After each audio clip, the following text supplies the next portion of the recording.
Hello crafty cuties, welcome back to another video, and today's going to be really fun because we're actually doing a tutorial and we're going to make a journal. Now, I've been getting a ton of questions, and one of my patrons actually asked if I could do a video showing how I made this spiral bound notebook. Now, at first I was thinking that it might not be so beneficial for me to do a video like this because I actually used this machine called the Cinch, which I know that not a ton of people have, but that got my brain going and I got some ideas thinking, you know what, why don't I go ahead and show you guys how I made this journal. But at the end, I'm going to give you two options where I'm going to show you how I use the machine in case maybe you have one and it's new to you, but I'm also going to show you how you can use the spirals here without the machine. You will need like a hole punch or a crocodile, but other than that, you're just going to need your papers and some type of maybe cardboard or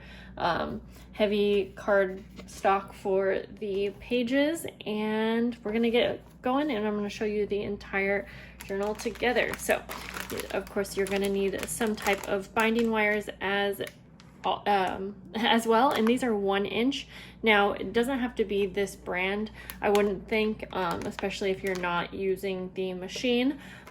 So anyways, I have those here. I have my machine. I already started picking out some papers, and I know a lot of you guys also have been saying you really need some motivation and help with just getting started making a journal. So I'm also going to give you like numbers of the different types of papers that I think is a good fit inside a journal as well.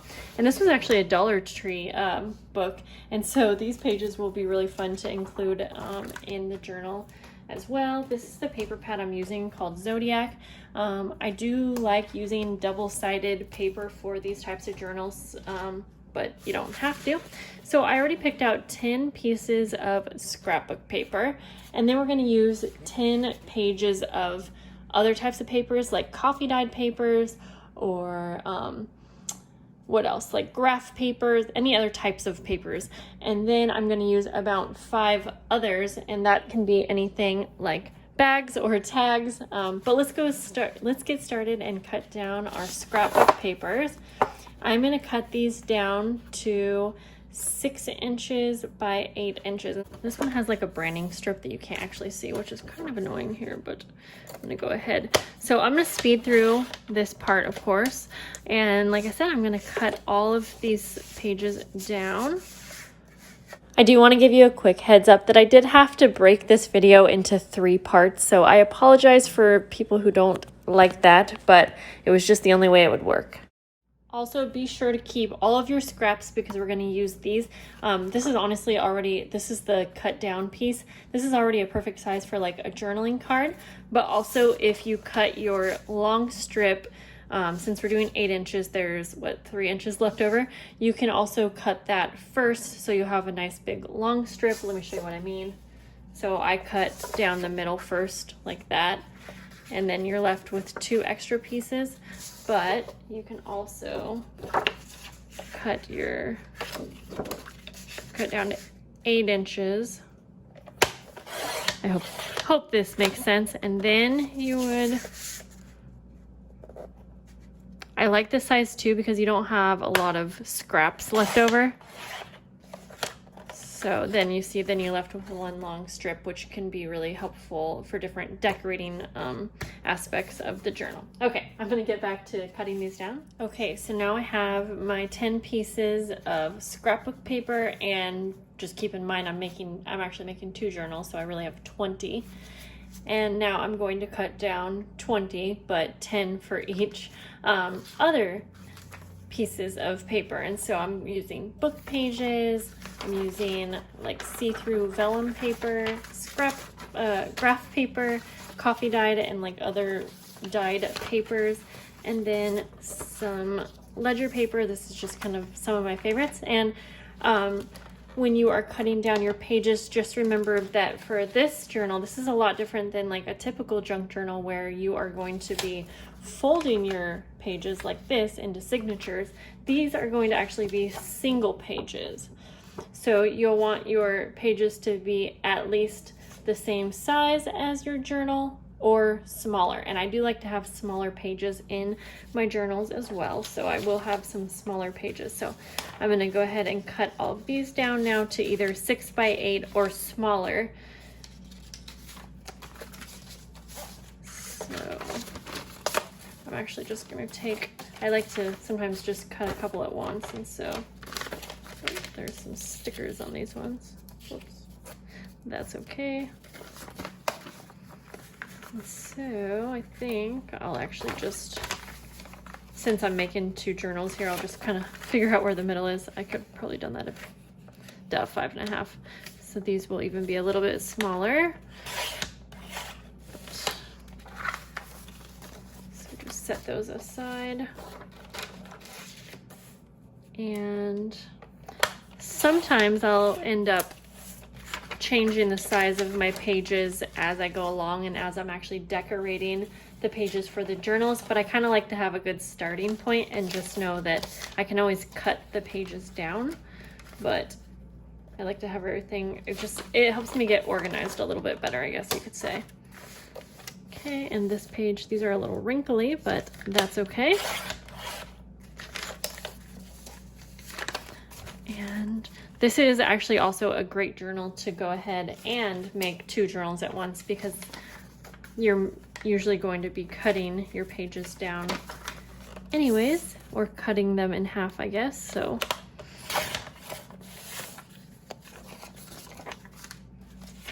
okay, let's see. So with these smaller pieces that I have, I'll just usually find where the middle is. Oh geez, this, I need a new blade. That's okay, we'll fix that up when we're decorating. And let's go here. Sometimes when I have a bigger page like this is like, I don't know, 15 inches across, so obviously it would still be too big if we folded it in half. But sometimes I'll actually just, instead of cutting it down exactly to size, what I'll do is cut it in half. This blade is really starting to not work. Ah, geez. Well, let me try to show you what I'm talking about here.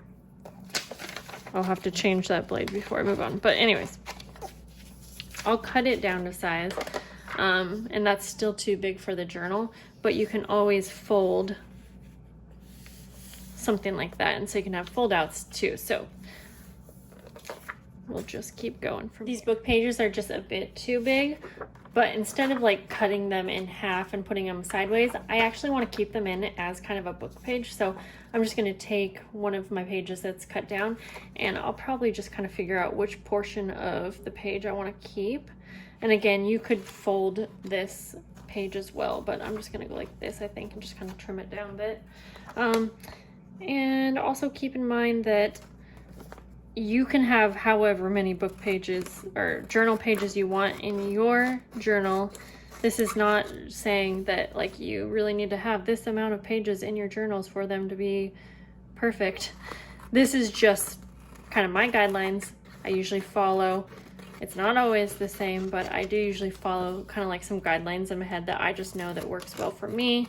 It gives the journal enough space to add pictures and things like that. And so you can totally change it up to what works for you. And not to mention, keep in mind, you know, what size your binding wires are, because that's going to give you more or less room as well. So I'm just going to finish up cutting these down, and then we'll get to the other pile. This is what I call my other pile. Earlier, I think I said I was going to have like 5 others, but I actually have 10. So let me just kind of go through and show you what I include. So this is a page protector. I did put a journaling card or paper scrap in here just so you can kind of see it, but I'm going to put it in the journal just like that. So it's kind of a fun little addition to the journal. Things like cards, like blank cards are great. I can put it in several different ways. Little picture frames. I include things like glassine bags, CD. Oh, this one's kind of broke, but that's okay. We'll just take that off. I'll get another one. Basically, CD case holders, I think you call it. You can use tags, envelopes, smaller tags. I think tags are super fun to include in a spiral bound journal like this. Trying to see if I can show you an example. This is my personal journal here.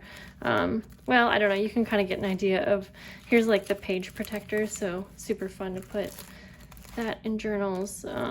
Here we go. So here's a tag. I just like the way it looks a lot.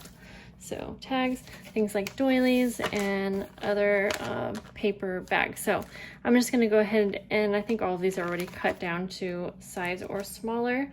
So now we have basically 30 pages, and if you think about each page having, you know, 2 sides, you have about 60 pages, which is really great for this size journal in my opinion. So I have my 2 piles since I'm working on 2 journals.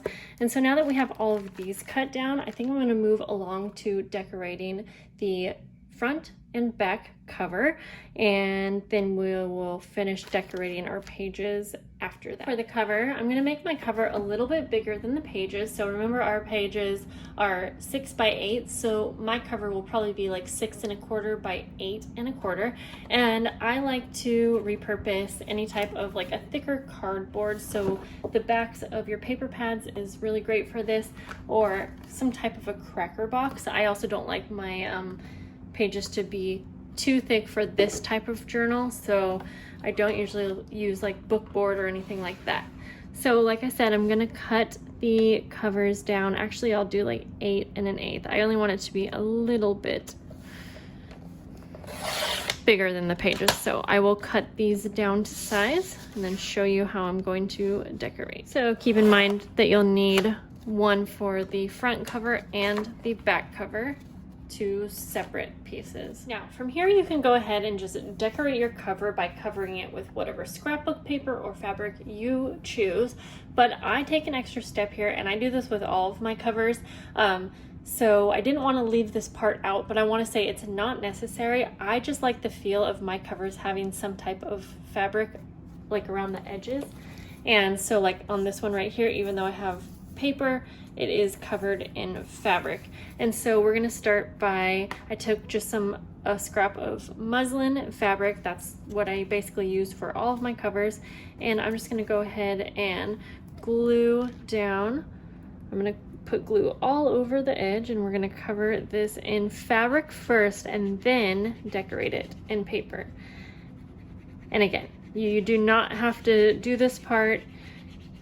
And if you want to, but you don't have muslin fabric and you have something else, that's totally fine too. This will really work with whatever you got. So I'm just gonna glue this down, and I know my fabric's pretty wrinkly right now, but it'll be fine once we smooth it out. And I'm also not worried about it being perfect, because this will get covered, and this is see-through as well. So if I knew I wasn't going to be covering this with more paper, I would definitely be covering it with like a darker fabric, or covering the board with paper first. So I'm just going to trim down all of the edges. These scissors are awful and don't work well, so I'm just going to do this quickly off camera. So then I'm basically just going to wrap around all of the extra edges now. So if you notice, I didn't measure my fabric or anything like that. I just had a piece of fabric that was a little bit bigger than my cover page. And I guess I have done this so many times that I really just don't even think that part through. I just do it, but I'm just gonna wrap this around as nicely as I can. Now, I don't care about the inner part of the cover being completely covered in fabric, so I'm wrapping this fabric around, but then I'll cover this page as well as the front page just with paper. So,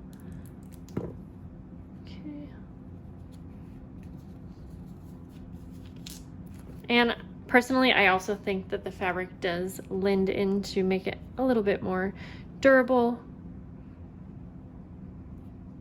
So just wrap that around. I'm just finishing up doing the same thing to the back cover as well. And if you can notice, I did not even take time to make sure that this muslin was like nicely cut, because I knew we were going to be covering it, and so I just didn't want to waste time with my scissors that don't work very well. In fact, I should go and buy some new scissors today. Now at this stage, you should also keep in mind what you want to do for a closure of the book. Because if you're wanting to have, let's see if I have one here. If you're wanting to have like a ribbon closure, this journal's not done, but let me try to show you what I mean.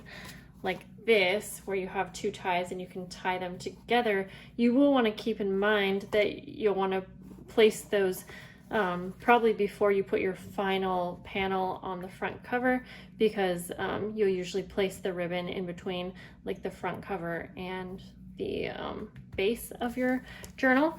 Or if you wanted to add eyelets or something like this right here, you'll want to do that like after decorating. So just keep that in mind. I'm not actually sure what I'm going to do yet for this journal, so I'm not going to worry about it yet. Now I got to figure out how to decorate these. Okay, I did pull out some of my favorite pages from the paper pack, and I think that's a good place to start when you're deciding. I really liked this, and I think it would be kind of cool just like on its own. Something like that. But I also really liked this one, and I liked the hollow.